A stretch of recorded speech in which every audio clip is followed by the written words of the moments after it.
Something very strange about the modern wealth guru. He does not simply sell advice, he sells the feeling that the door always right there, and that only stupid people, scared people, lazy people, or ordinary people fail to see it. He sells the idea that freedom is simple. Quit the job, start the side hustle, buy the asset, use the tool, learn the skill, copy the funnel, follow the blueprint, escape the system, and for a few minutes, while you watch the video, the world becomes clean. Your problems have a villain. Your future has a shortcut. Your confusion has a savior. That is the first thing no guru tells you about gurus. The product is not information. The product is emotional relief. Because economic confusion is painful. Being trapped is painful. Watching other people appear rich is painful. Feeling behind is painful. Not knowing what to build is painful. And when a person is in pain, certainty feels like medicine. But certainty can be sold. Whenever certainty is sold, Value is King asks a very different question. What is the machine? Not the promise, not the lifestyle, not the rented car, not the screenshots, not the dramatic origin story. The machine. How does value move?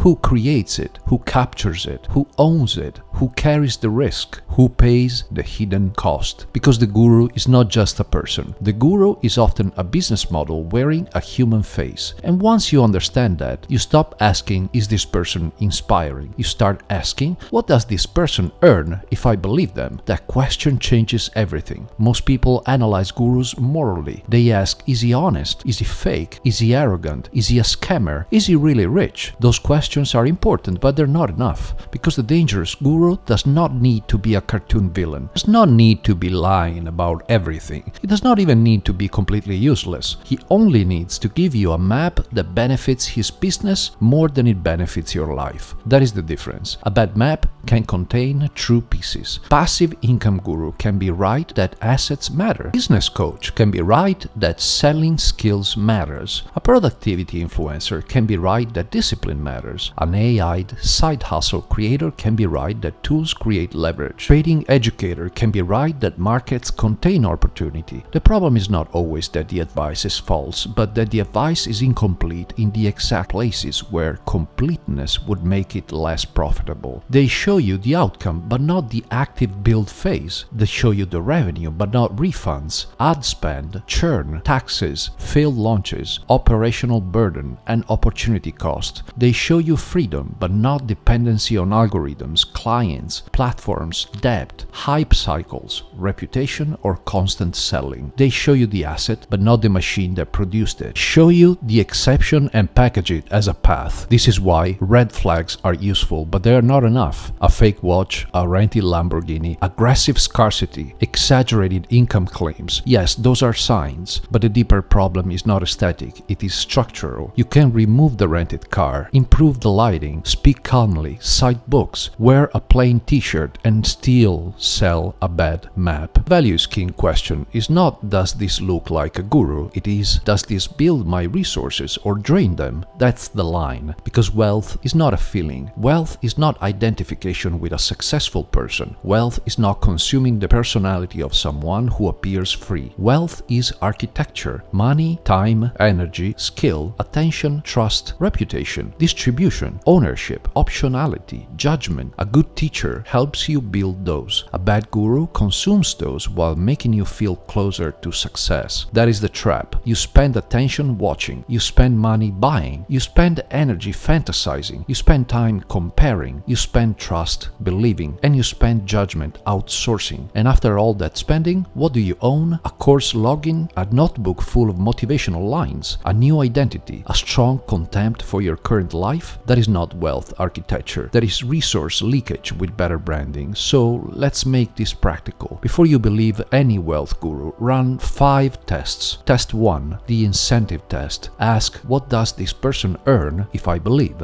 Not just money, attention, status, affiliate commissions, course sales, coaching applications, community subscriptions, brokerage signups, platform growth, authority. Every teacher has incentives. I have incentives. Every creator has incentives. Existence of incentives is not the scandal. The scandal is when the incentive is hidden, denied, or disguised as pure generosity. When someone tells you, I just want to help people, your answer should not be cynicism. Your answer should be inspection. Help can be real, but help still has a business model. If the guru profits when you feel urgent, he will manufacture urgency. If he profits when you feel behind, he will remind you that everyone else is winning. If he profits when you feel stupid, he will make the world seem easy for the initiated and impossible for outsiders. If he profits when you buy before thinking, will attack hesitation as weakness. The incentive does not prove fraud, but it tells you where the distortion is likely to appear. Test 2, the proof test. Ask what would count as evidence, not vibes, not screenshots alone, not one testimonial from someone who already wanted to believe, not a dramatic claim with no context. Proof means you can inspect the mechanism. How was the result achieved? Over what time period? With what starting resources? With what capital? With what skill? With what risk?